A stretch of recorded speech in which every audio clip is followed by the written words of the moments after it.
We're live. Yeah, it's 6:48. I'm even early by 12 minutes. And you know what they say about the early bird. Oh, I got another fly in here. Man, I'm gonna mess somebody up. Tonight we're talking about modular Ford power adders because that's the video that I just posted. And I'm right now also working on the Honda version of that. So we got some cool stuff coming up on the B series again, like I'm doing with all of them, because the guys want to see all the different types of power adders. We might all want, a turbo guy may want turbo stuff, and a blower guy may want blower stuff, and the nitrous guys, they want nitrous stuff. But if I include all of them, then I make everybody happy, and that's what I did with the modular Ford.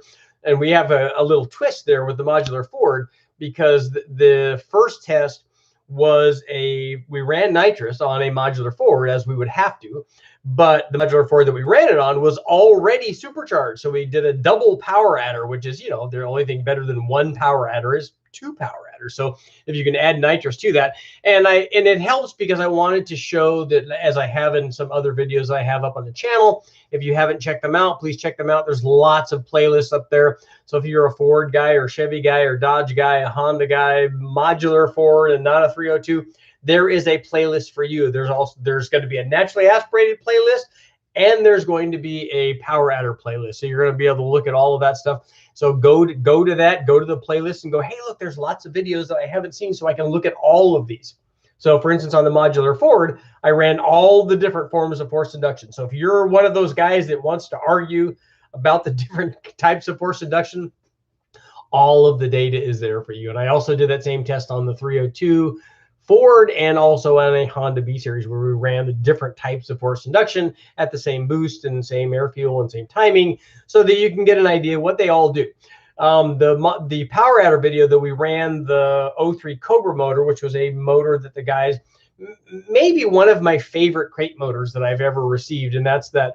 It's an 03 Cobra motor, and it came from the guys at Ford Racing, and they also supplied the controls pack, so we could run it with the factory ECU, which was more difficult, a lot like running the L83 5.3 liter with the setup that the GM guys sent. It was originally designed for an LT1. We made it work on the L83, but since I don't program factory ECUs, we had to bring in somebody from the bullpen, and actually he would be more of a starter, because I have no idea how to program that stuff. I've never looked into any of that. So Ken Chrisley from Kenny Bell came over and helped us out with the tuning, because with the factory ECU, especially with that Coyote, there's a lot of stuff there. I mean, there's a lot of timing tables, and so you have to look at the ignition timing tables and the cam timing tables and the air fuel, and you're not just doing it like we do, where we're changing the fuel curve and the timing curve. You have to change 15 or 20 or 80 different things. It's a lot, whatever it is, and it takes a long time to implement each change. When we do the stuff on the Fast or the Mega Squirt or the Holly, you just make the change in real time, and it just does it. With these, you have to do it and then load it in, and then flash the computer, and it's a long-term, it's an ongoing process. It takes a long time, which is why a lot of guys, when they go and do modifications to Coyotes, when they test them, like for instance with intake manifolds or camshafts or different things, when they run these big series of intake manifolds, they just put them on there and run it and let it go. That's not really a test.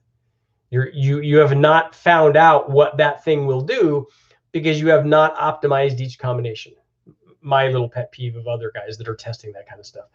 They're not qualified enough to do it right, and they're not the right kind of person to say, hey, look, I'm not qualified to do this right. I need to get somebody that can do this.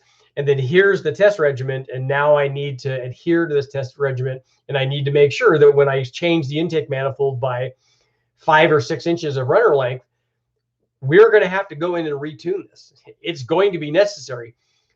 And if it's not necessary, you don't know whether it's not unless you actually try that and do that. And that's very important when you're doing this kind of testing. And so that's why it took a long time with the stuff that Ken was doing. Luckily for us, going from a stock one, which is fairly easy, and to optimize the stock one takes very little effort, and then going to a Kenny Bell supercharger on the Coyote, which is what we did, they had already done that many, many times. So because they had to go through all the processing to get their stuff, you know, to get the blower kit working and to get them tuned. And he spent a lot of time, mostly on the chassis dyno and out on the street, to get it working like in a real world environment. So having it work in our thing was basically them just putting in their programs and then maybe adjusting a little bit for there, because of the differences between how we were running it and the way that they run it on the chassis dyno. So that was, he made short work of that, and it worked out very well. And we never even ran very much boost. I mean, we ran less than 10 pounds. It ran 9.9 pounds.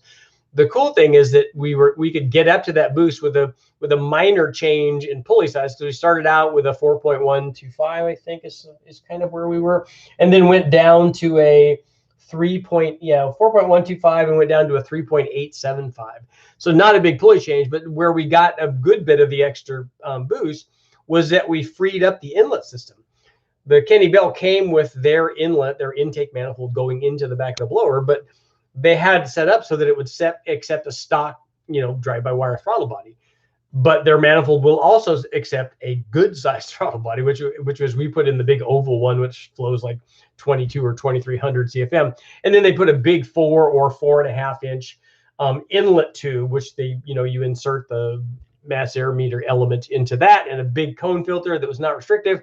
And then all of that stuff combined, because when you free up the inlet going into the blower, you get a jump in boost, you get a jump in airflow going in, because you've reduced the vacuum that's present there, that will be behind, that will be between the throttle body, behind the throttle body, between the throttle body and the supercharger. You get rid of the vacuum there, and the benefit of that is they drop in vacuum there. It means more boost coming out the other side, more flow, more power, all of that. So that worked out very well. So we got a good change from just changing the inlet system, and then a change from the pulley size, and we had a lot more pulleys that we could have got. I mean, the 2.8 liter blower, as I said in the video, would easily support 1,000 horsepower. So we had a long way to go before we could top the blower out. This was just a bone stock Coyote motor. We hadn't done anything to it at this time. Later on, we would go through a series of upgrades where we do cams and ported head and different intakes. I put a Boss intake manifold on it. We tried a few different intakes way back in the day, and it worked out really good. Those motors are very, very impressive. So the Kenne Bell was a good test. And then running nitrous, and this is kind of where I started running nitrous on the supercharged version, because we ran the 03 Cobra motor. I then put the South Florida pulley headquarters, their Dollier boost setup on this. So we put hubs on it, on the blower, basically, so that we could then upgrade to different pulleys and just bolt them on. We also put the bigger, lower crank pulley on there, and we adjusted the boost up. I think we had a 3.2 blower pulley and a 7.5 inch crank pulley when we ran it, and that raised the power up to 535 or so. The thing was impressive, even with the stock pulleys on it and headers and tuned the way that we run it on the engine dyno, this thing made 500 horsepower. The stock 03 Cobra motor had the stock heads, cam, blower, stock pulley size, stock blower speed, and all that stuff. So it was really impressive. And then turning the boost up did what it always does. We raised the boost to about 11 pounds, and it made another 30 or 40 horsepower. And then we added nitrous to it. We added a Z. See that? You can see that little fly flying around. I'm going to snatch that thing right out of the air. We ran the nitrous, and we plumbed the nitrous between the throttle body in the inlet. We tried doing it. We did it both with a factory one and with the AccuFab. And the AccuFab throttle body was worth a little bit of power on the blower setup too. But we ran a single fogger nozzle that injected, and this was a Zex piece that injected both nitrous and fuel. And when we did that, we added 100 shot, and guess what it did? It added 100 horsepower, because that's what nitrous does. And the blower setup liked it. And this was a fairly low boost. It was only 11 pounds. It was intercooled. We had good gas in it. We had a mixture of 100 octane and 91 back then. And I think we had probably 22 or 23 degrees of timing in this thing. We may have taken out a couple of degrees of timing with the nitrous. I don't think I mentioned that in the video, but I'm sure that we did. I'm sure back in the day, Tom would have done that because he was doing all the tuning back then. We were running this with the fast XFI management system.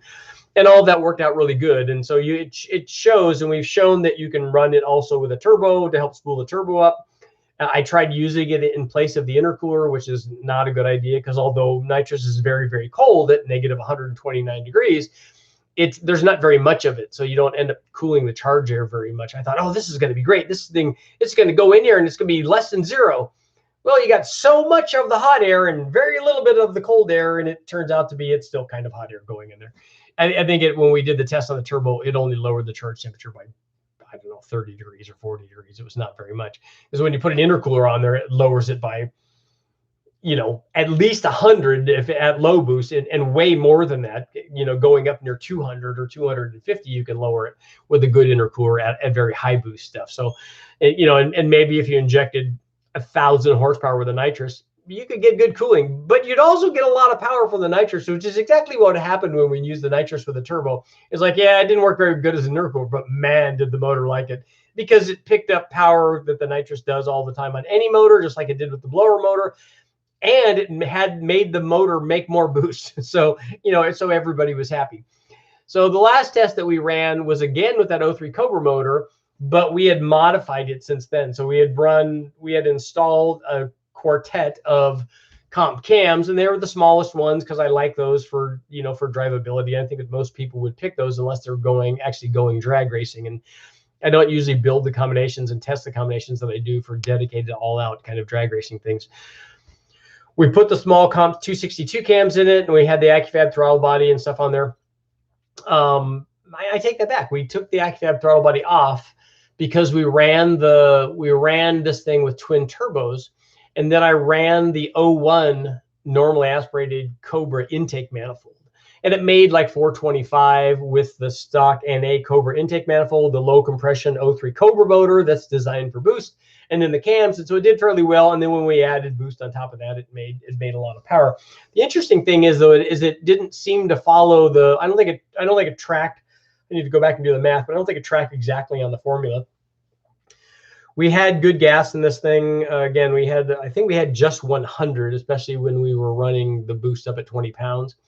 We had an air-to-air intercooler because that's what the kit came with. It came with two 57mm turbos from the guys at HP Performance, and then their big front-mounted intercooler.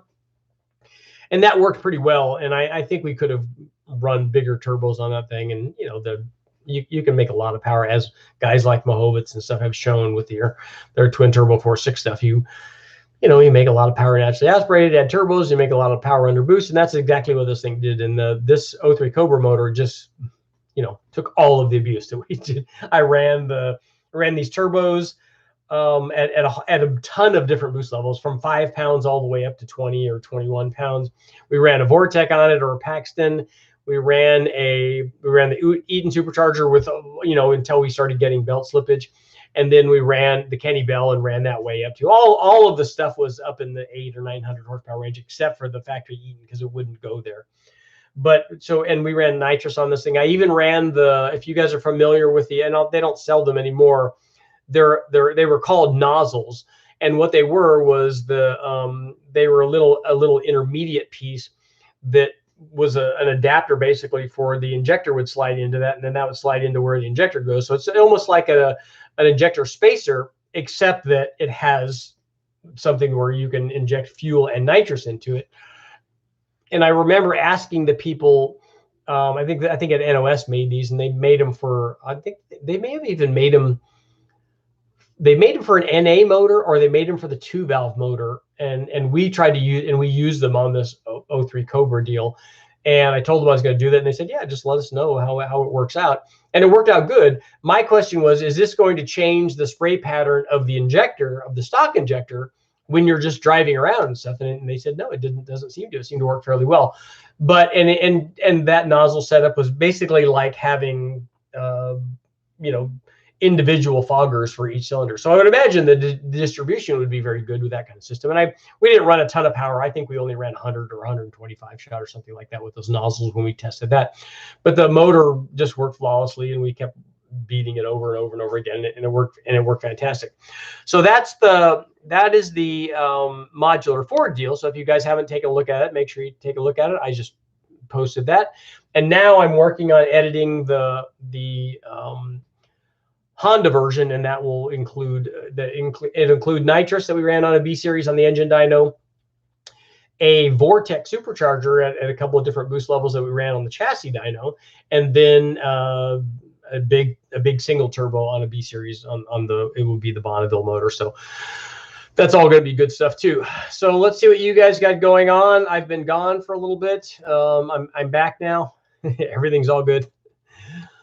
What oil do you use in your engines? The guys from Lucas have been supporting the guys from Westech for years and years and years, and so mostly we use that. Sometimes now I will just go to the, if I'm using a wrecking yard motor, I don't like putting expensive oil, even if they're going to give it to us. So we put, I just go to the auto parts store and put anything that says oil on it and run that, because it's a wrecking yard motor and it's not going to know that we use Royal Purple or Lucas or Redline or whatever, Mobil One, whatever you want to use. Have you seen the 822 horsepower D16 dyno run? No, I haven't. That seems really high.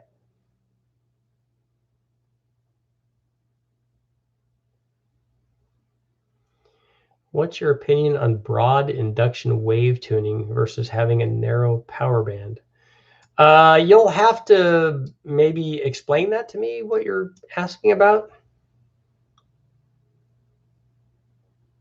I think a stock bottom end L31 will push me into the 10.5 club. I plan on spraying it in the near future. You can do a lot with that L31. If you're, are you just doing nitrous? You're not doing boost? Boost would be easy to get into the 10s with no problem at all. An L31 on nitrous with, you're going to be limited a little bit on camshaft unless you modify the heads. Otherwise, you're going to have to be you're going to be fairly mild on the camshaft. The heads will work good. You can easily make 400 to mid 400 depending on what you do. I don't know if you have enough room for camshaft to get you there, but you know, with a camshaft and those heads and a good intake manifold and stuff, you could be in the sub 4s to a little over 4 maybe if you put it together right, and then if you run a 200 shot or a 250 shot on top of that, that should make enough power to get where you need to go. Andy, it would be interesting to see a CFM test on the same horsepower engine, but a big difference in cubic inches, including the CFM at low RPM, not just a peak horsepower, to see what really the difference is.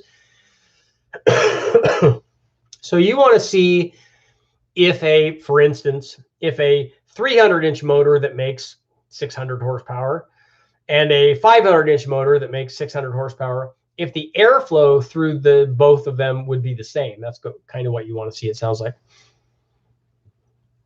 And yes, everybody click the like button. Christopher, 4.8 stage 3 BTR cam, polished 862s, stock intake, stock bottom end, gap 28, looking to make 700. That's really easy with a GT45 turbo.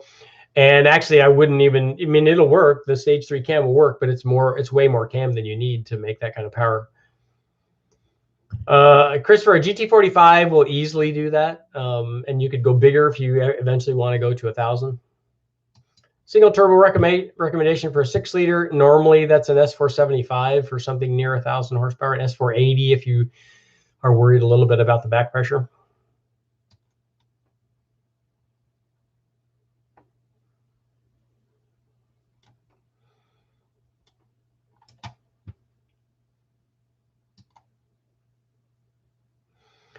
It's Mopar Wednesday at Uncle Tony's. Cool. I did see the 2JZ Gallardo. That's pretty cool. Question, do 706 heads crack? Yes, they do. I've only had 1 or 2 where I've seen cracks, and we still ran them. I mean, we still ran them like that.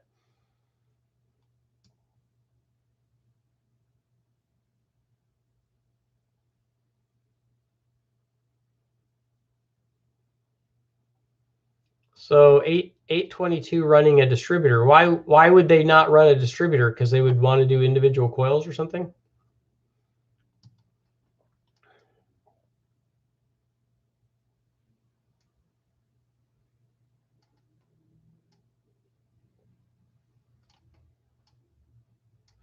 Yeah, the picture that I saw of that Lambo with the 2JZ in it, most of the back half of it seemed to not be there.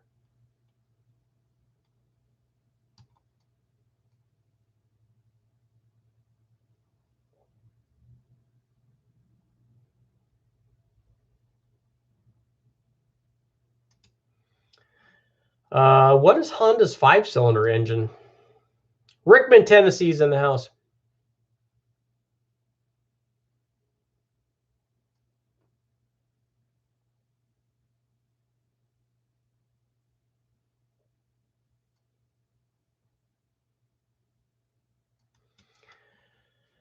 Broad versus narrow power band question. Does it feel better to have strong power through the rev range or something more peaky? It drives a lot better if you, like, for instance, if you have a 302 that makes 500 and a 454 that makes 500, the 454 is going to be a lot more fun to drive because it's going to have a lot more average power. It's going to have a lot more torque down low, even though the other one may make the big number. But there are lots and lots of guys that like those peaky high revving motors. That's why everybody loves the DZ302 or they love the D-stroke LS, putting the 4.8 crank and the 6-liter. That's why they love that. It doesn't make as much power. And ultimately, if you did a roll race with those two, it wouldn't even be close. But they like the high RPM thing, and they like the, people like having that sound.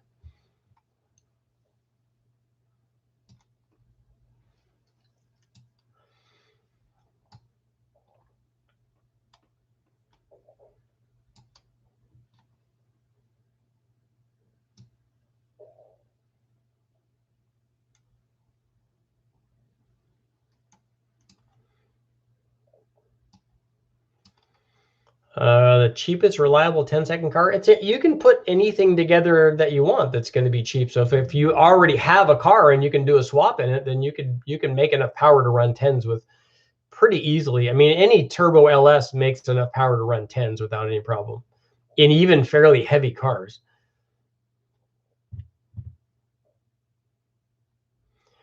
Uh, 6-liter LS, next gen, 78, 75, Summit Stage 2, aluminum sheet metal manifold is not an ideal choice. You would do better if you had the factory truck manifold, but that one will work. 862 heads, okay, and 15 pounds, 700 wheel horsepower. Yes, that should not be any problem at all.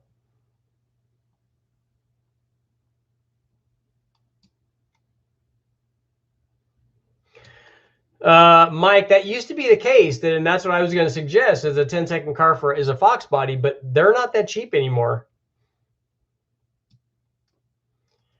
O'Sheen, Richard, I've got a build going in. Just wanted to hear your thoughts on piston coatings. I like the anti-scuff, like on the skirts and stuff. I think that's a good idea. I don't know about the piston tops, like guys that are doing the ceramic coating and stuff that's on the top. I just have never seen a direct back-to-back test or a longevity test. Some of the factory stuff now is coming with coated pistons, which I like. I think it's a good idea on the skirts. A 70 millimeter precision pushing 900 wheel horsepower. That seems like a lot for a 70 millimeter turbo.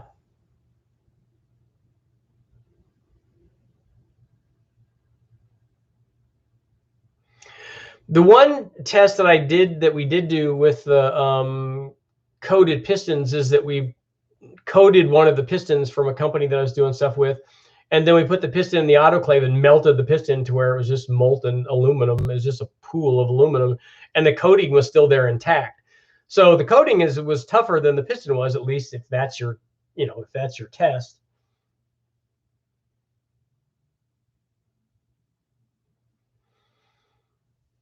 Carson, the 799 works good too. I think I could make 500 horsepower on a 4.6 with stock heads cam on an S369. So if it's 500 wheel horsepower or 500 flywheel horsepower is the difference between those two. One of them is going to be more like 600 flywheel horsepower. And you still could with a stock 4.6 2-valve PI motor. It would take about 15 or 16 pounds to make 600 flywheel horsepower, and which would be 500 wheel horsepower, especially with the manual. And an S369 would definitely do that.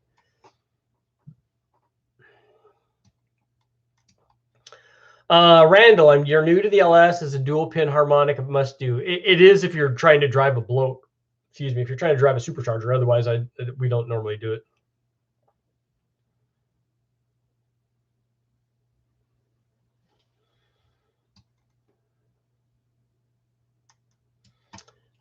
Best head to buy for a 406, 12-to-1 compression, street and strip. Airflow Research has really good stuff. Dart has really good stuff. Brodex has really good stuff. TrickFlow has really good stuff.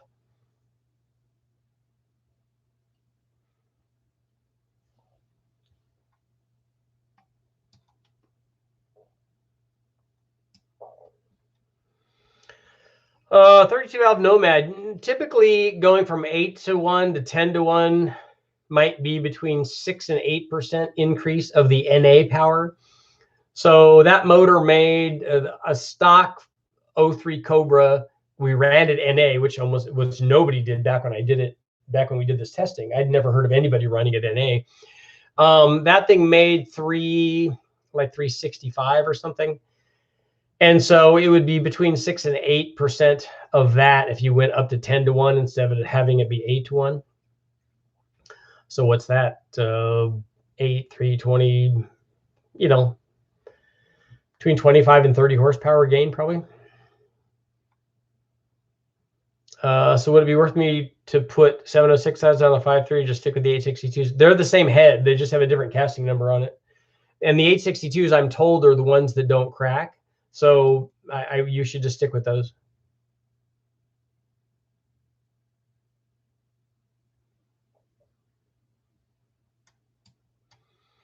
So you want to see an airflow curve, which we have when we run a hat on one of these carbureted motors. And we can do that if I just need to source two different, and I might have that if I look back through my data. We may have airflow hat data on the on a couple of different motors that have comparable power. But what's going to happen is the airflow, the CFM, is going to be higher on the bigger motor because it's making more power through the whole curve. So it's probably going to be up and then level off compared to the other one. The other one's going to be a rising curve, is what I suspect would happen. The Acura Vigor had a 5-cylinder. Okay. A V5?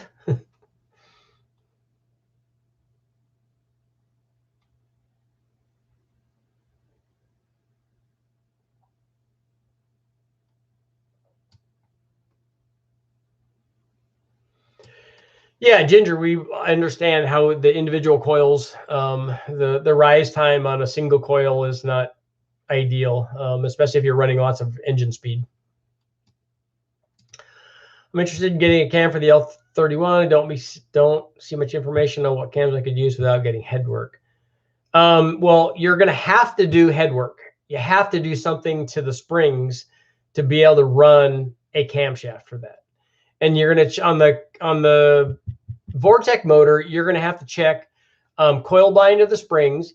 You're going to have to check retainer to seal clearance to see how much lift you can get away with. And most people machine them, at least machine that down so you can run you don't have to run a 550 lift cam or a 450 lift cam. You want to run like a 550 lift cam. So you have to do a little bit of work to the heads to make that work. Cars in Life, thank you very much. Did you have a question for me? Hopefully. Build the 5-cylinder Atlas out of the H3. Yeah, they use those 5 cylinders in a lot of stuff.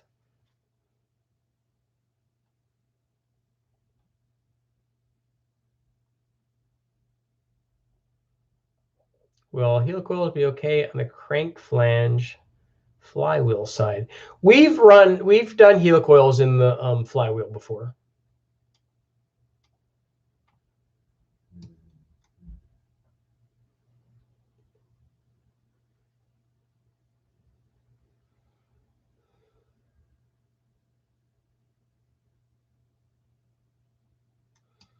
Joseph, how does a Borden stroke engine perform under boost compared to the engine with standard displacement? It performs the same. Whatever the NA power output that you gain from having a bigger displacement, which is what Borden stroke does. So if you just compare a 5.3 to a 6.0. The 6.0 makes more power, or a 4.8 to a 6.0, because then you've changed both the bore and the stroke. A 6.0 makes more power everywhere compared to the little 4.8, and it will do that under boost, because boost is just going to multiply what's there. So how much ever is there, and there's more there on the board and stroke motor, there's going to be more there at any given boost level as well. Small block Ford, 289, 302, spinning 6,500 is fun. Yes, and almost as much fun as one spinning to 7,000, and that's how it works. But what about 7,500? Thanks for the cam, Randall. Thank you very much. Let's see. I got a Pro Stock Big Block Chevy 565 from 1985 on methanol, right? And early injection. I want to run 850s in a 3,300 pound 50 car. Is it possible? A 900 horsepower? Yes, that's very easily possible. You won't need anywhere near. Oh, you want to run 850s. I was thinking that you were asking about 10s.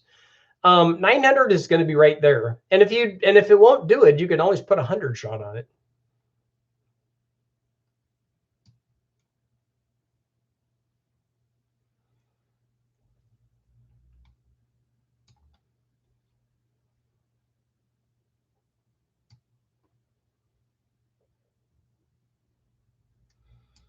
Yeah, Karen, your the 862s and the 706s flow exactly the same. They're the same head. They're just done at I think they're just cast at a different place.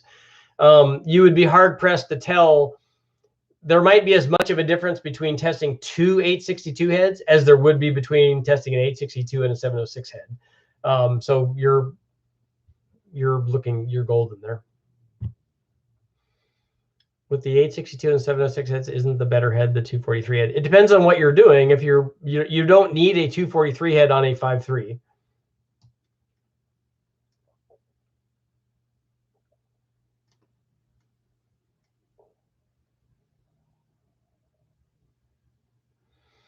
Just had a pair of GM motors shed the Teflon coating. My Bear made 900 wheel horsepower on 20 pounds. That seems like an awful lot at that boost level. So that's going to be 1,000 horsepower on a Bear at 20 pounds, which is going to be an atmosphere and a half. So did your Bear make 400 horsepower NA? Yeah, Karen, just stick with the 862s. You're good. You don't have to worry about it. Just keep those heads.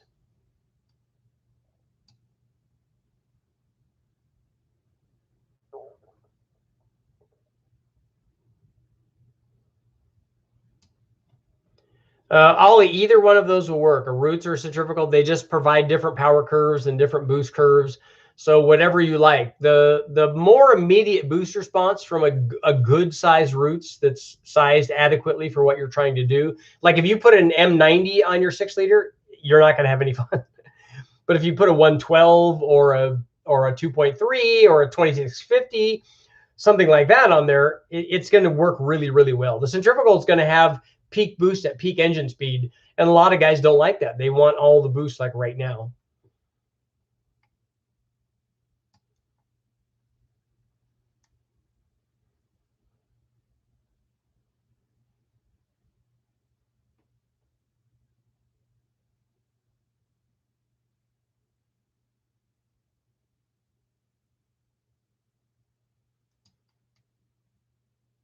D-Train, if you run -8 stuff, it will be fine for what you're doing.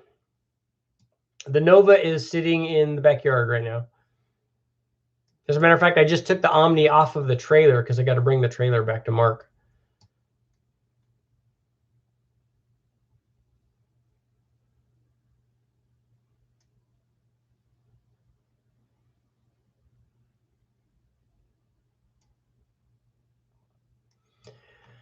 Will my stock injectors be good enough to support the sloppy stage 2 and a 6-liter in a LS2? An LS2, I think, has good size injectors in it. If somebody knows what the factory flow rate of a LS2 injector is, let me know. I thought that they were like 42s, but if they're 42s, that should be more than enough. I haven't done a Big Bang 462 valve. With stock rods, we've done 700 on a 462 valve.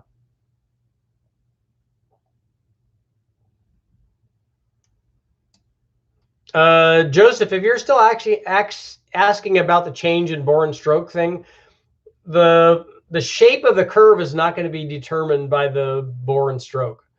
The shape of the curve is going to be determined more by the other things that you pick to go with it, like what cylinder heads you pick. Primarily, the camshaft and the intake manifold are going to make the biggest difference. You can, if you take a look at a 5.3 and a 4.8, a stock one, which I have up, and a 6.0, you can see that the curves are slightly different, even though they all have stock stuff on them. Especially the 4.8 and the 5.3 have exactly the same heads and intake and camshaft, and I think they're really close on compression. There's just a change in displacement. The 4.8 wants to make power a little bit higher because it's a smaller motor and it has effectively the same cam timing, which would be slightly wilder cam timing in the smaller motor.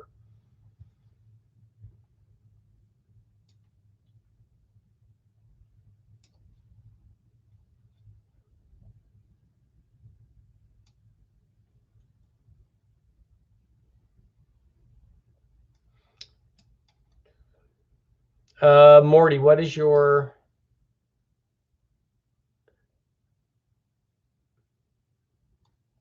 Let's see. Planning to build a boosted small block Chevy 355 stock crank, forged rods and pistons, looking to make 650 to 700 flywheel.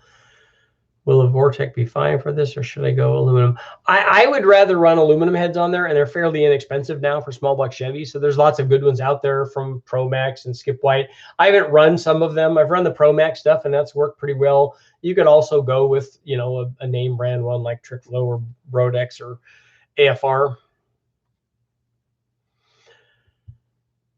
But that level of performance you could get from the Vortec head, but you're gonna have to do a little bit of work to the Vortec head.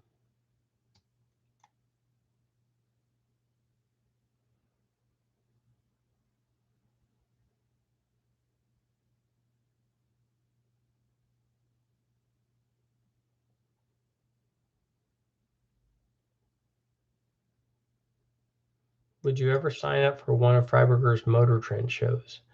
Yeah, if the right thing was offered to me. I've pitched a couple of them, and nothing's become of it.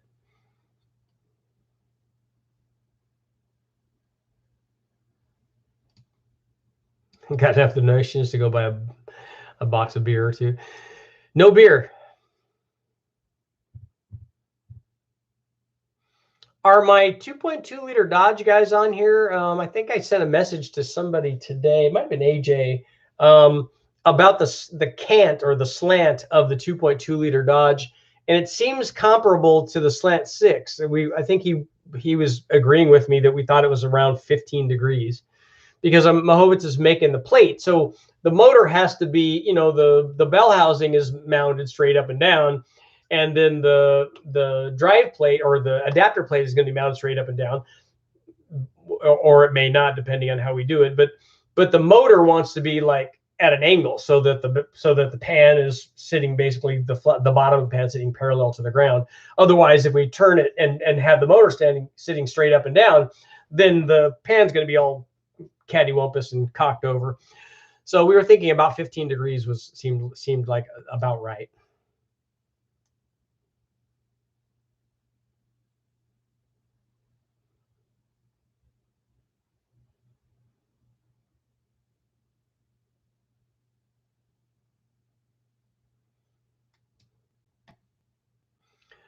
I'm surprised that the Lambo got the same mileage as the Mini Cooper, and that's got to just be happenstance. That's not an absolute thing, because the fuel mileage is dependent on a lot of things.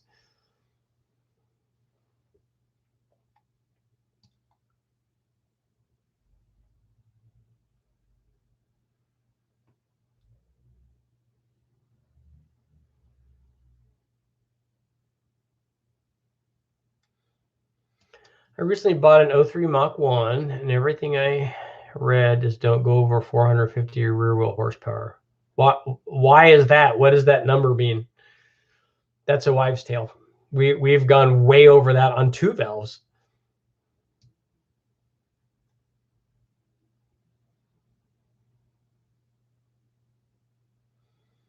Our 862 head's a good choice for a 6-liter with a 7875. You can put, depending on what if you have a 7875, you can walk over to all of the factory LS heads and close your eyes and pick, hopefully they're going to be a match set, pick any factory cylinder head and put it on your motor, and you can make everything that 7875 will make. The turbo is going to determine how much power that combination can make, not the cylinder head. Any factory cylinder head will work. If it were me and you already had a set of 317s, I would just run those. I wouldn't buy another set of heads to put them on. The 862 head will make more power than the 317 does at any given boost level because the compression's higher and it has enough flow. It doesn't have as much as the 317 head does or as much as a 243 or 799 head does, but it has compression. And it also has a good coefficient of discharge and small valves and small ports and all that. It has other things too, but there's no need to do that. There's no need to change your head on a 6-liter if it already has cylinder heads on it. And since you're putting 1,000 horsepower turbo on it, any of those heads will make 1,000 horsepower. Yes, and 243 and 799s are the same. Although the original LS6 head is slightly different. Just the valves.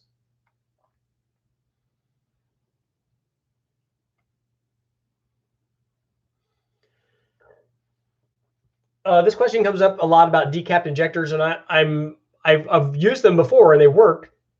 We ran them on our Honda when we made lots and lots of power, but when you decap them, you have to reflow them because if you do 8 of them, they will not all be the same.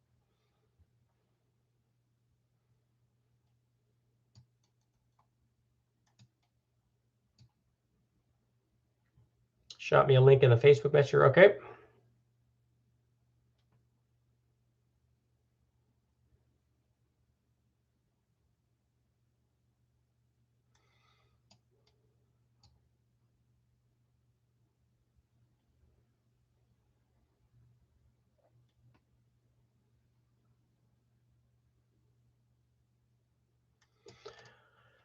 What's the deal with the 5-liter 80s Corvette head on the truck 5.7 making more power? The only way a 305 head is going to make more power than the 350 head that it replaced is that if it was a really bad 350 head and it had a really big chamber and the 305 head had a better chamber or a smaller one. So maybe you went from a 72 cc deal, which would be, you know, usual and in the smog era for the small blocks. And maybe the 305 had a 64 or even smaller maybe. And so if it had a lot more compression, it could make more power, especially in the range where they might be testing an otherwise kind of a stockish motor anyway. So it has enough flow to support what it's trying to do. And then it has more compression and the motor gets happier and it makes more power. If the 350 head flows more than the higher compression head does, at some point, it's going to win back that power. You just need to get it up there with camshaft and intake manifold. Did you ever get a chance to compound boost a Cobra motor? Yes, I did with the guys from HP Performance. We did it. They did it actually back on the chassis dyno, and they ran twin turbos feeding the Eaton supercharger, and it worked very well.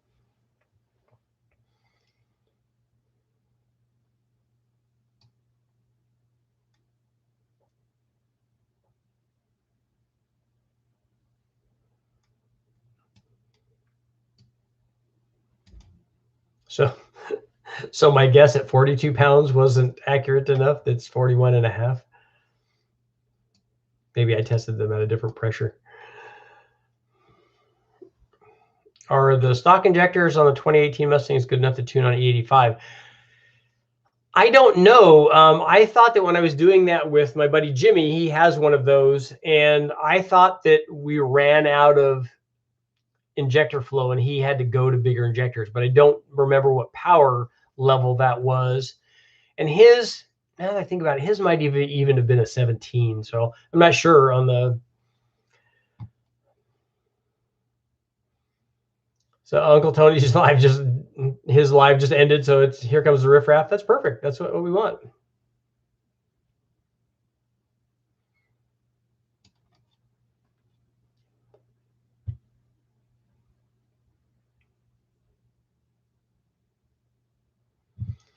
Have you tried water meth injection on a normal single plane manifold? I don't think that I have.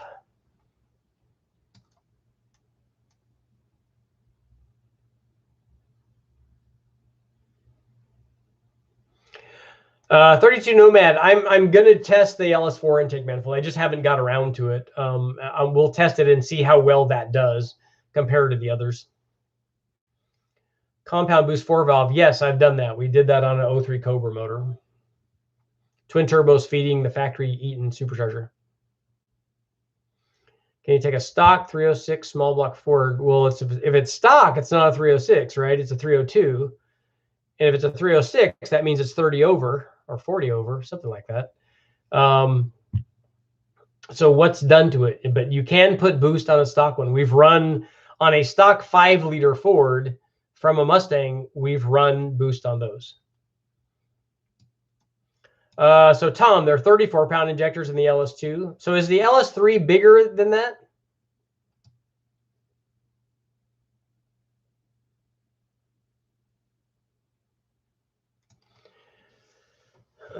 So you did have big cams in it and a ported head and ported manifold and stuff. Okay, that's good.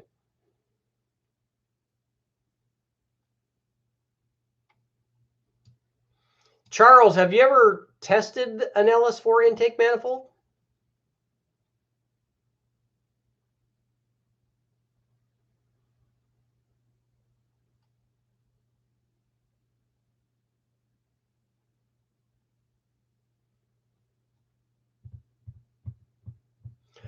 Dan, the only time I've ever tested long tube headers on a 3-valve, we didn't have the rest of the exhaust behind it.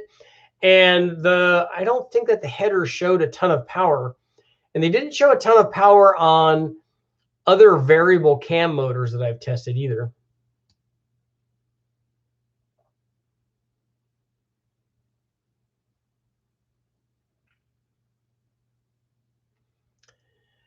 I haven't. I just heard back from David Vizard the other day, and apparently he was in the hospital. So hopefully he's out and feeling better. So I'm not pushing him on the head until he's ready to do it. I want him to be well, and before any of that stuff happens.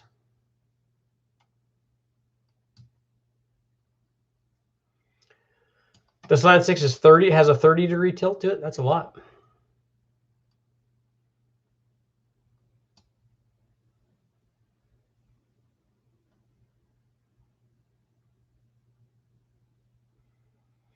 How about cast iron LS heads? I've never flowed one of those, but I would assume that the cast iron head is a cast iron version of the 317 head, and that's if it is, then it flows enough to make the power.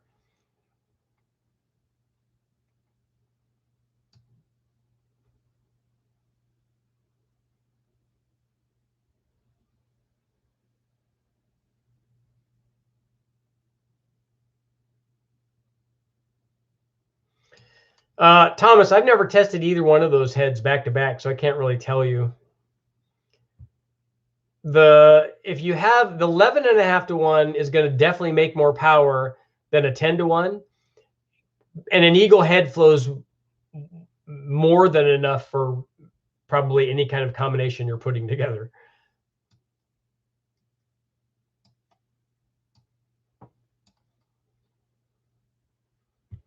It is possible to break the crank snout when running a blower.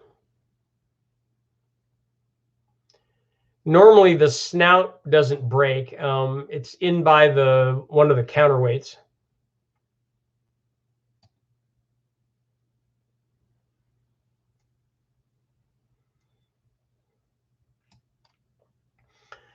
Sebastian, if you want to find a factory 4-valve or factory steel crank, the 4-valve stuff had factory forged cranks, and it's going to look for an 8-bolt crank is what the deal is going to be.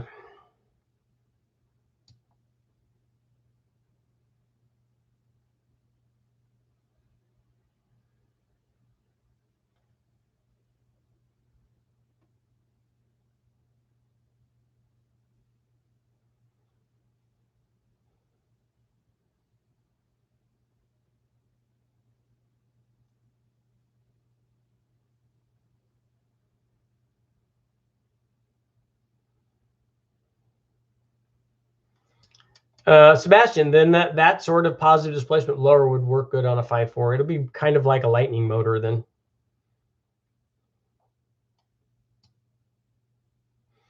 I've run the snake eater injectors. We run the 1500s, and I still have them. They seem to work good.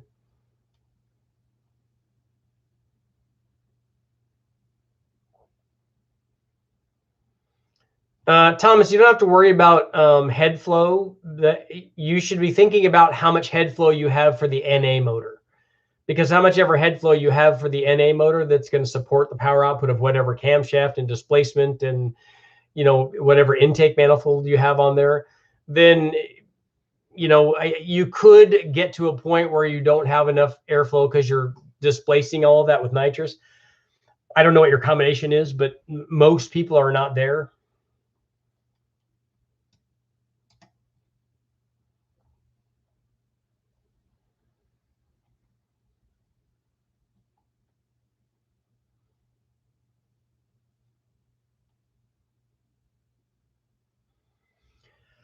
I would like to, Garrett, I would like to do an FE motor.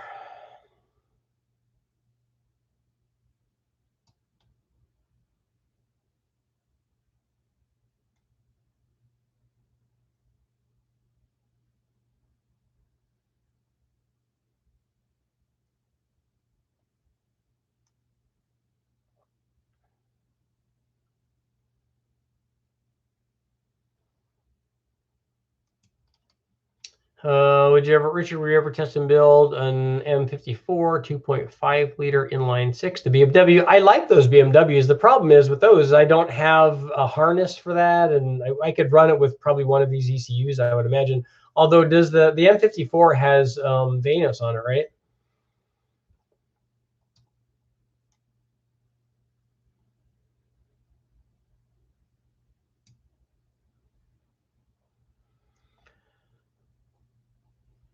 What's the biggest nitro shot you run on a stock Coyote Gen 2? That motor makes pretty good power, so I wouldn't have any problem running 150 on it. You probably could run a little more as long as you take timing out of it, and I would run good gas on it.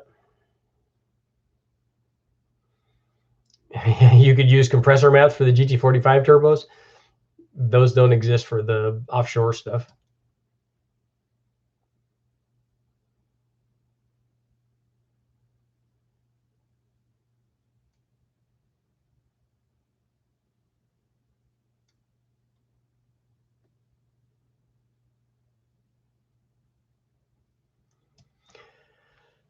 Thomas, you need to stop thinking about that it's a nitrous motor. You need to think that it's an NA motor. Because the nitrous, if you add a 200 shot to it, it's going to add 200 horsepower. And it's going to do that regardless of what these other things that you're talking about. So if it makes more power with the compression, then it's going to make more power with the nitrous. If it makes more power with the airflow and the lower compression, then it's going to make more power with nitrous. I can't answer the question. I suspect that the head that adds compression already has enough flow to support the other things that you're doing with the motor. You haven't told us what the rest of the combination is, so I'm not sure about that. But those heads will support, I don't know, 650 or 700 horsepower NA. So do you have a combination that makes that much NA power before the nitrous?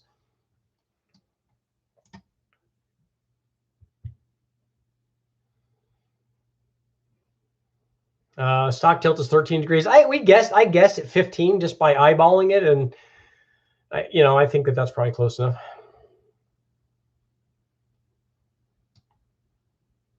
It's a lot harder to finish a project than it is. It's easy to start them.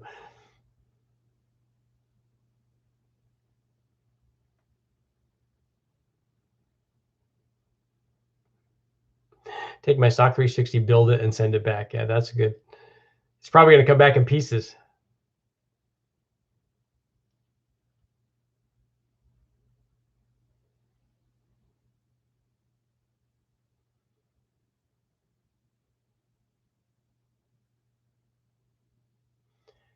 Would a Paxton off of an OBS Lightning be sufficient for a 351?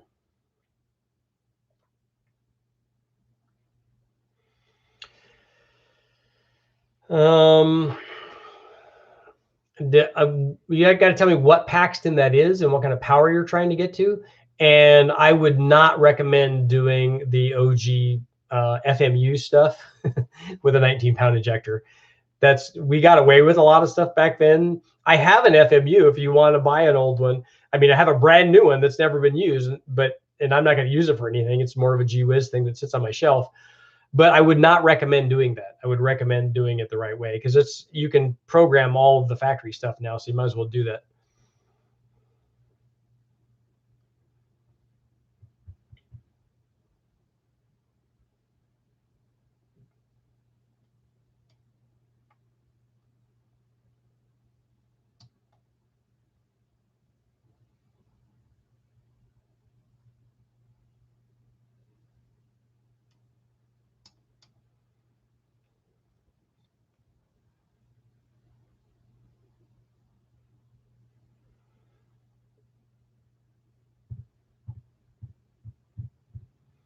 I think only the Lightning's got 24-pound injectors.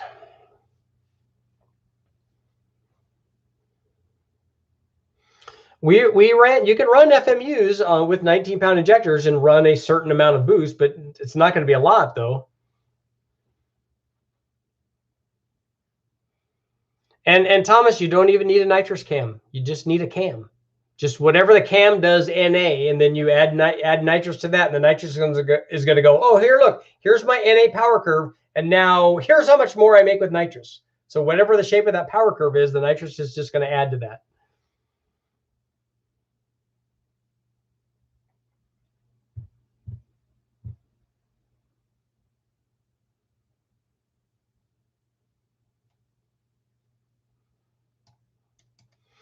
No, Aaron, we try not to break them, but that's why I don't test other people's motors, because if I break my own, then I just go, oh yeah, that was not a good idea. And I'm hoping that it's a wrecking yard motor and that I didn't break any expensive part that I put on it.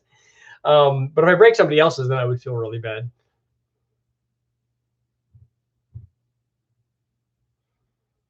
I ran an FMU on my Mustang for a long, long time, and we've put them on lots of different things, but it's not optimum because it doesn't provide, if you've ever actually monitored the air fuel curve of an FMU motor, it's not very consistent.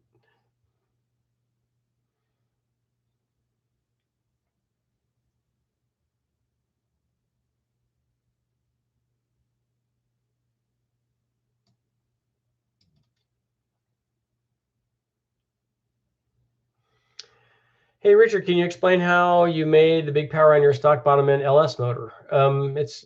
You just add boost to it. I mean, on my deal, when we did the Big Bang, we put good heads and a good camshaft and a good intake manifold on it. So the NA power was pretty good already. But we put head studs on it and new head gaskets. And then you just start adding boost.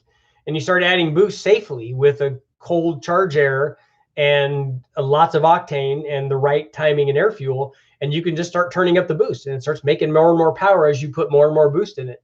It's not magic. As long as the tune's right and you do the prep like we did, the stock crank and rods and pistons and block will all make that kind of power. And we've done it more than just one time. We've done it now 4 times. What is your go-to fuel management system? I don't have a go-to one that I recommend to people. The one that I tune with is we have a fast. We have that I use. We have fast and the Holly HP and the Mega Squirt now for the 4200, and maybe we'll try using that on others as well.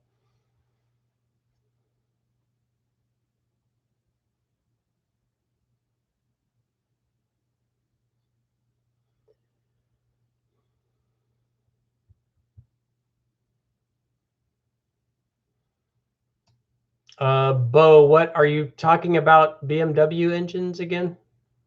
I don't know what the stroker thing that you're describing is.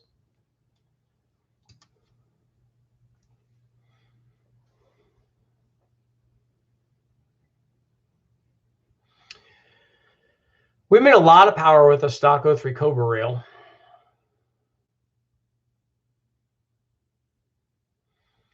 Yeah, mechanical FMUs just close the return line and raise the rail pressure.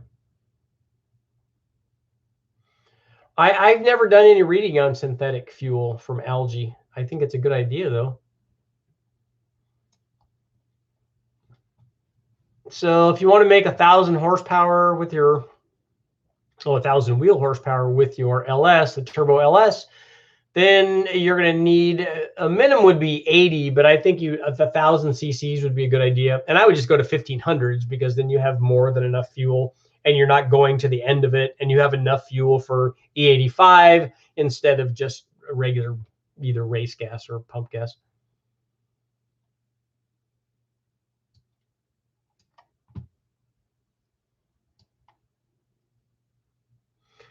No, Aaron, I'm not. That's why I was explaining why I'm not open to people sending me motors.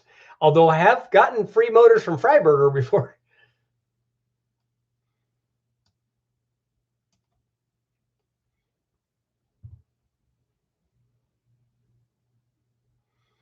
Yeah, the FMU has it didn't used to come this way, but they eventually made them so that the disc inside changed the ratio of the FMU. So an FMU closes the rail and increases the fuel pressure at a rate based on how much boost pressure it's getting. So if you see FMUs back in the day were as high as 12-1, they eventually went down and said we only need, you could range them anywhere from 2-1 up to 12-1s, and anywhere in between, depending on how you have an insert and a disc that takes up some of the air, the surface area that's applied to the diaphragm. And so you can change the rate. So if you have a 6-1 and you're supplying 7 pounds of boost, the fuel pressure is going to go up 43 pounds. And you can do the math on all the other things too. But at 12-1, it's going to go up 72 pounds. So if you're already at 43 pounds at zero boost, and you add 72 pounds to that, you have a lot of fuel pressure, usually more than you need. And this is way more critical. Like an FMU worked a lot better on a rising boost curve like a centrifugal had. But when you try to use an FMU on a turbo like Mustang, because it had all of the boost at 3,000 RPM or whatever, and you had 100 pounds of fuel pressure. And then the problem was that back then, especially early on, guys had their fuel pumps would not support that flow rate at 100 pounds or 100 pounds plus of fuel pressure. And so it created problems.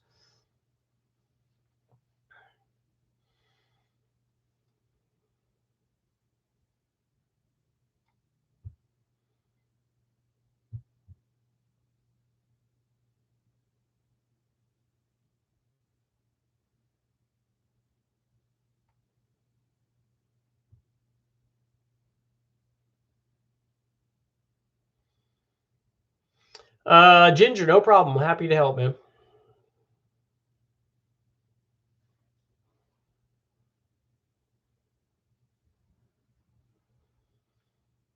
If you're going to, a 351 would be able to make more power than a 302.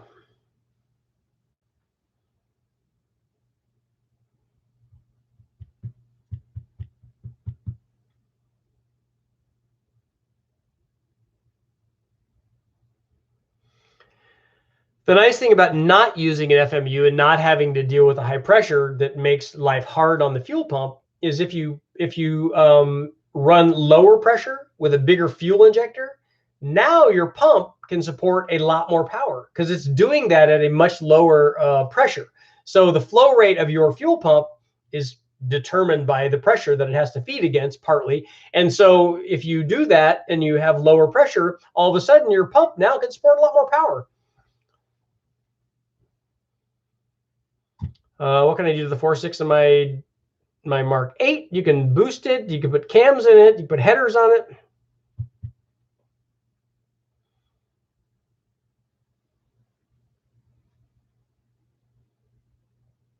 Now with the 6 that are being built for my 2001 Z06, I want to keep my traction control mods and my own ECU stuff. You can program your factory ECU to deal with the modified motor.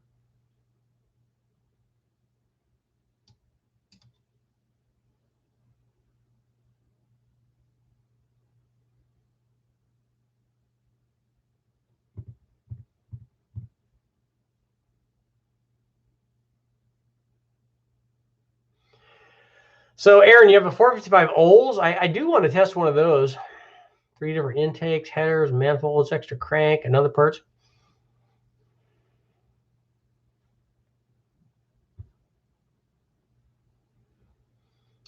The power potential of 95-pound injectors, multiply 95 times 16, should give you an idea.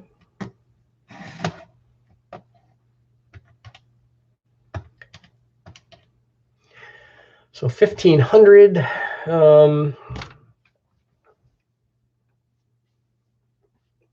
Times 0.75.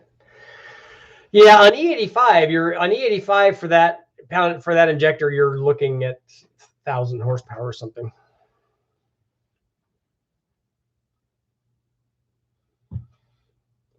Keep in mind that I'm aiming for 900 to 950 horsepower D16. That's going to be a lot of boost.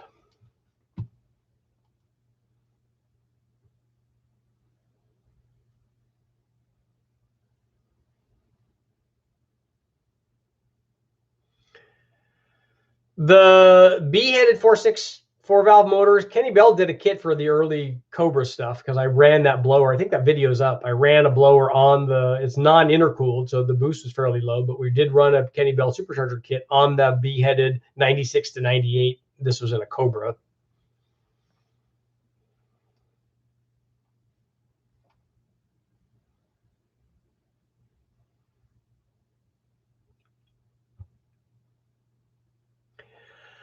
Sebastian, I'm not sure on the 5.4 stuff. I'm not sure what they did with their if they followed in suit to the 4.6 PI and non-PI stuff. I would think that they did, but I can't swear to that. So I'm not a 5.4 2-valve guy.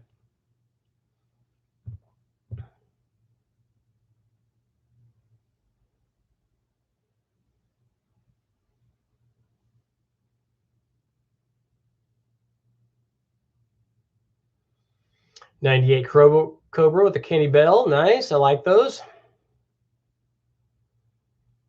I want to say that we made like 600 or something. If you want, I can look that up. Because we put the same cams that I ran in the 03 Cobra motor, which were the XE262 AH cams, mild cams, 226, 222 at 50, if I remember right from my video. And we put those cams in it, and we tried a bunch of different intakes, and I tried headers, and we ran nitrous on it and various things. I never put any ported heads in it, but we did put the Kenny Bell on it.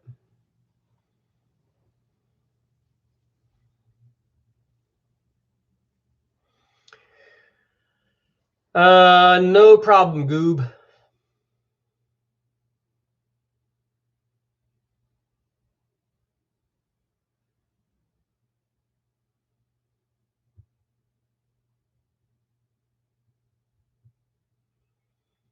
Oh, so Aaron, so I'm not fluent in Oldsmobile speak, so I don't know which the factory heads are. So the C heads for the Oldsmobile are basically the GT40 of the Ford world.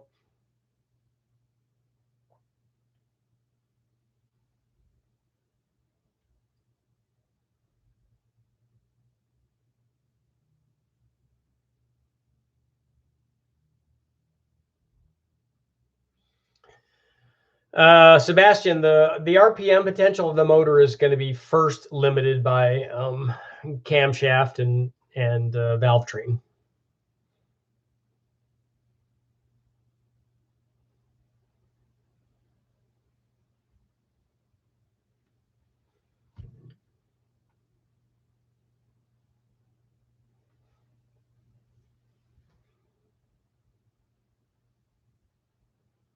They do have long strokes though, so they have a lot of piston speed. But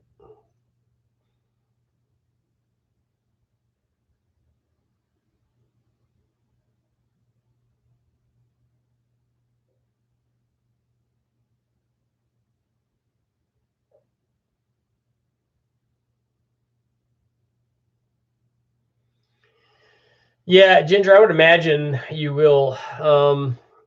I know that they make the VTEC removal rockers for the B series, but I'm not familiar with anything done for the D series. It'd have to be custom probably.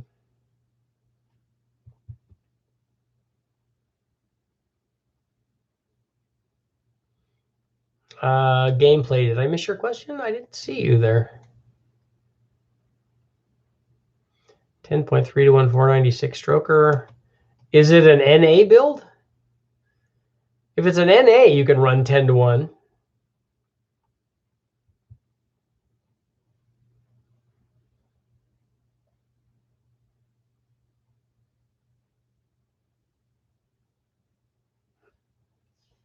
But yeah, if you're going to run boost on 91, you might as well run lower compression.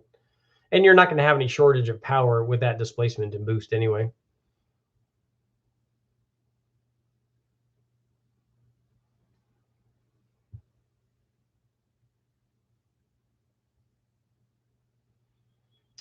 Banks. I don't know if you can use stock springs from a 781 big block head on the Pro Compass. I don't know what they've done to their.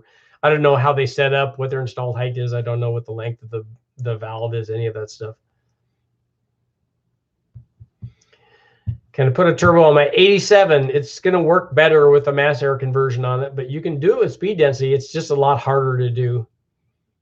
It'd be much better to put a plug and play aftermarket ECU. They have some. Megasquirt probably has one that plugs right into the factory harness, and then you could go in and program it.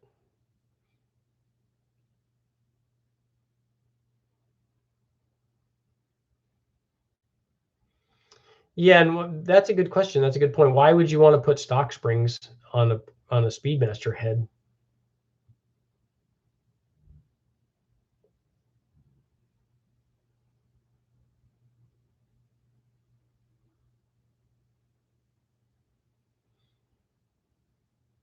Well, Tim, they're not. A serious drag racer is running in an RPM range where he doesn't need the primary cams for a VTEC.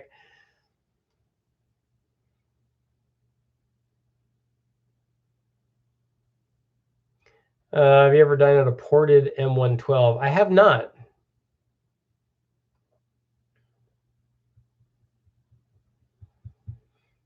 I've never built one using the Motown block.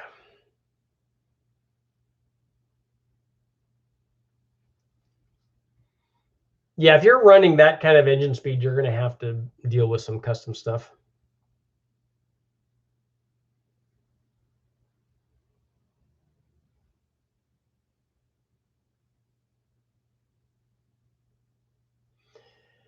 Trail King, yeah, if you have the same components on two motors and one of them is bigger than the other, it will make peak power at a lower speed.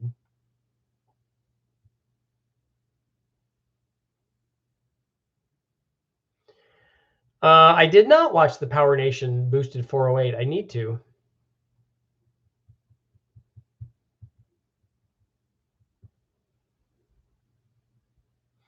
I mean, the 408 that I did with the trick flow stuff on it made over 600 NA.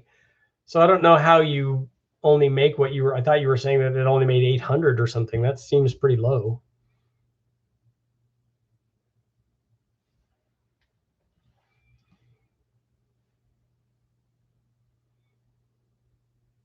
Jonathan, the guys at Brian Chuli are spinning their the LT stuff to 7,500.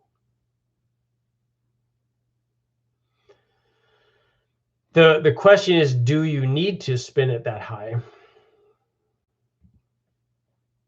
Do you have it cammed, and do you have the intake manifold and the head and the power curve to want to rev it that high?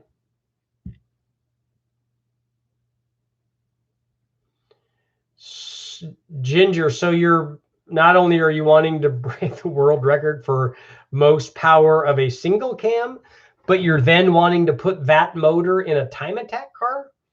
I don't know that that's going to be a good combination. Trail King, yes, 600 to 700 wheel horsepower is any. Go over to the wrecking yard and close your eyes and pick one of the LS motors that are there. It doesn't matter what size it is. It could be a 4.8 or a 5.3. Put I use head studs and new head gaskets. We put springs in it, any kind of camshaft. I have one here if you want one. Use the stock intake, the stock heads, and run boost from a GT45 turbo, and you will be right there.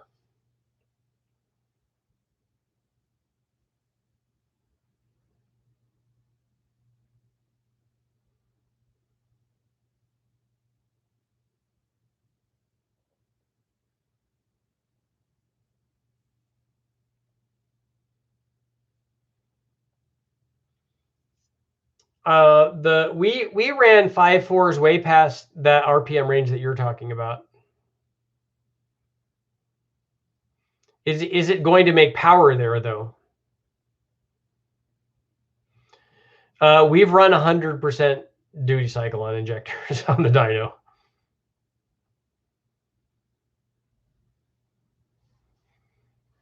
But most people tell you to keep it at 85% or something.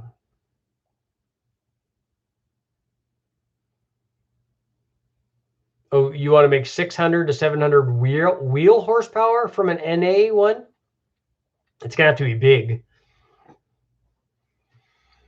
The only combination I've ever put together that would make 700 wheel horsepower was a 495-inch stroker deal. Even 600 wheel horsepower, making 700 flywheel horsepower.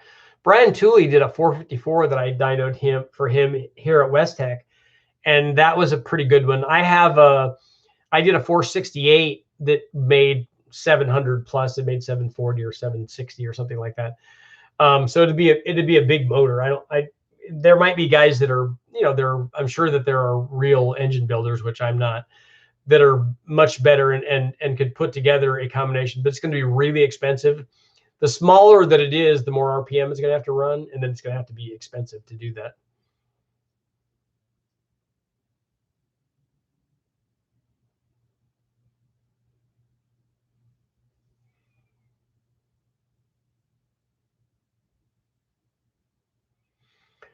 Yeah, we've engaged nitrous at 3,000 RPM.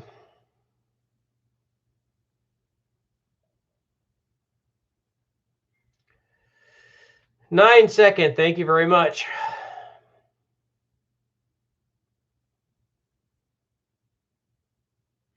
They only made 800 something horsepower on 20 something pounds. They said the hot side was too small.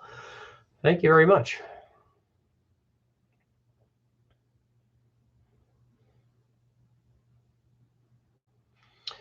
Casey, is the intake manifold the same on the 4.2 as it is on the 3.8? Why do you want to do it NA though? That's what I'm wondering.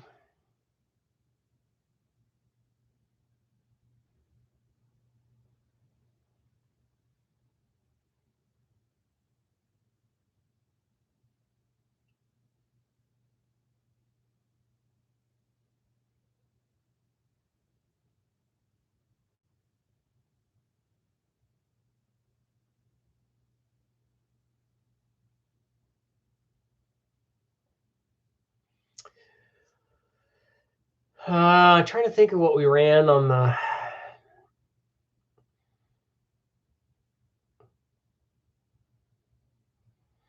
I think 180 shot is going to be like I'm thinking it's going to be like a 57 nitrous jet. And then so we probably would run, I might try like a 50 fuel jet if you're running 6 pounds of pressure. And that should get you close.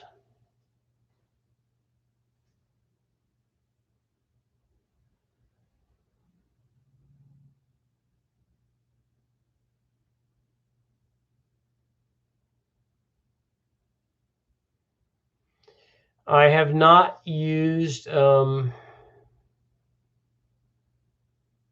adapter plates for an M112. Thanks, Tim. We will keep it up.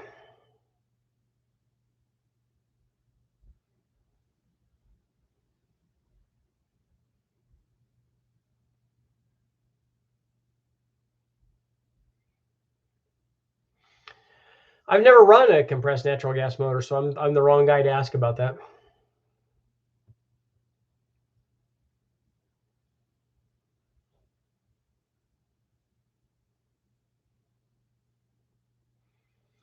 Two more minutes. I got to get to editing. I got to edit the Honda, make the Honda guys happy.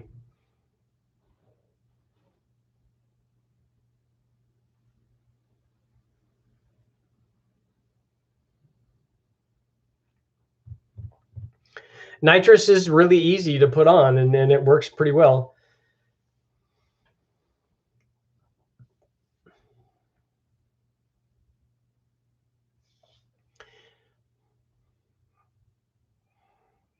I think I found all of the stuff that I needed to build the 375 horse 396, the L78, which will be really cool. I'm excited about testing that.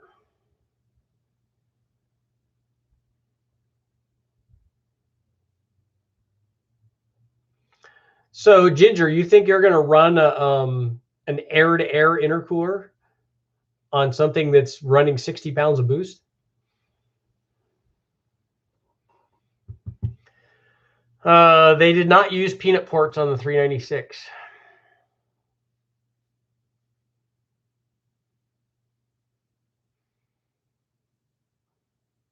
Nitrous works for drifts. It works for road race. It works for everything. You have a 69 396? Nice. Is it a 325 horse, a 350 or 60 horse, or a 375 horse? Oh, yeah, maybe for the trucks. I do like the new Z06 engine. That's impressive. But the 396 was back when, I don't think it was around still when the peanut ports came out. I think by the time they came out, and I'm not familiar with the commercial stuff. If it was available in the trucks, but I thought that motor was long gone before they came out with the peanut ports.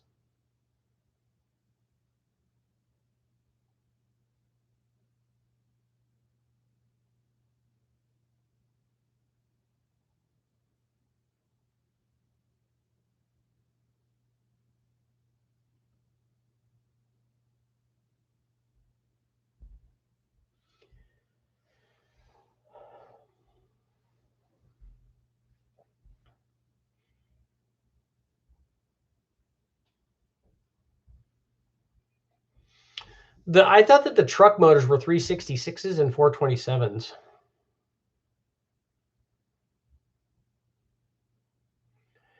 Doug, I would build a 496 is better, and I hope you're not talking about the 8.1 liter Gen 7 motor, because I wouldn't do that. I would build a conventional, starting off with a Gen 6 stuff, which you can find a lot of them in the wrecking yards. And then you could do a 496 out of that, or keep it a 454, whatever you want to spend money on. The bigger the motor is, the more average power you have. Aaron, that's what I thought. I thought that they would have been 360. The tall deck stuff would have been 366 or 427. But I didn't know if they had, if any of those, were they running those late enough to have peanut ports on them? Katie's, do you have two 396s? Does anybody have a 4-bolt block 396 by any chance?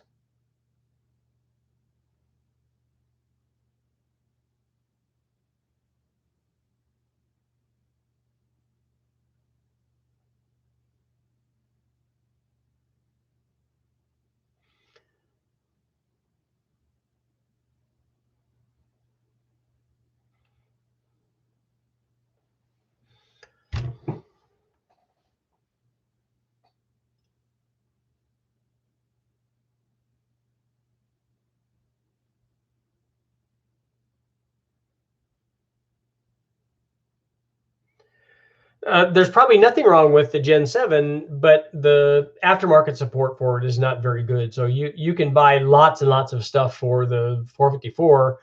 For the Gen 6, Gen 5, and Mark IV stuff, there's lots of stuff available for that. But you're going to be hard pressed to find things for the 8.1.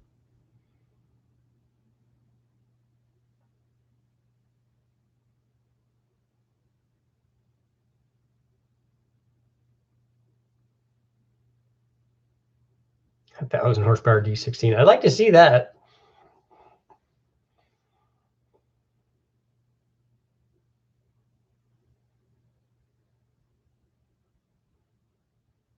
Okay, thanks, Katie. Indiana's in the house.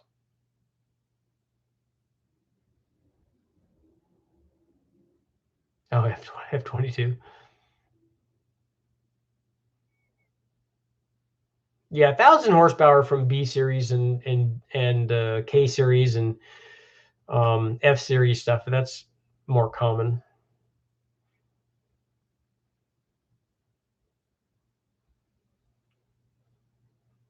But even a single overhead cam F series is that'd be hard to do.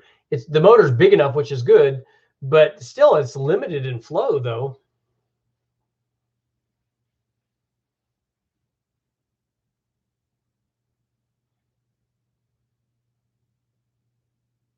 You have to make your own adapter plate to run an M112 on a 2-valve.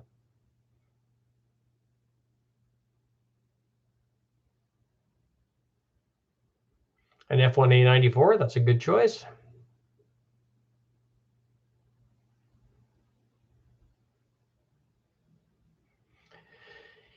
And see here, I was thinking I was pretty sporty, making 350 horsepower at the tires with a single cam D series.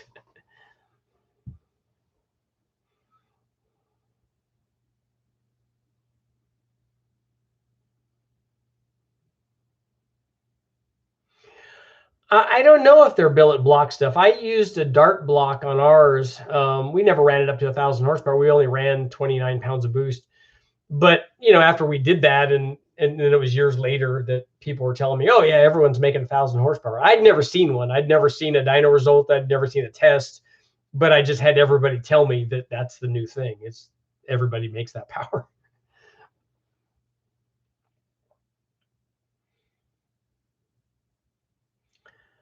L67 build. I'm going to go down and take one apart at West Tech.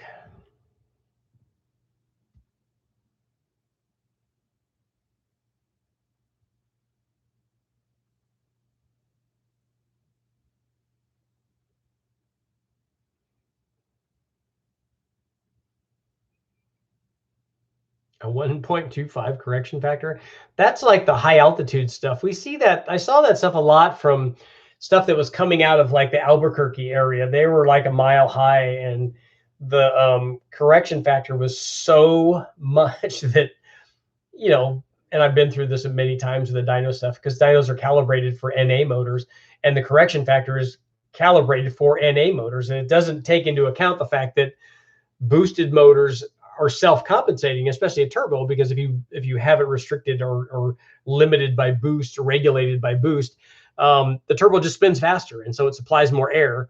And so if it's helping its own situation, and the correction factor is also helping that, the motors make it show a lot more power corrected, because we've seen stuff where the turbo can't make that much power, and it's showing that because it's a big corrected number. And then we run that same thing down, like we've run it down Huntington Beach, down at Powertrain and stuff.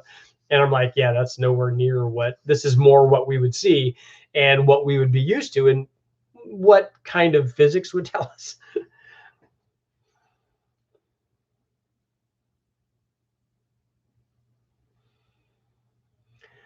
JPL, oh, you have stainless steel intake and exhaust valves?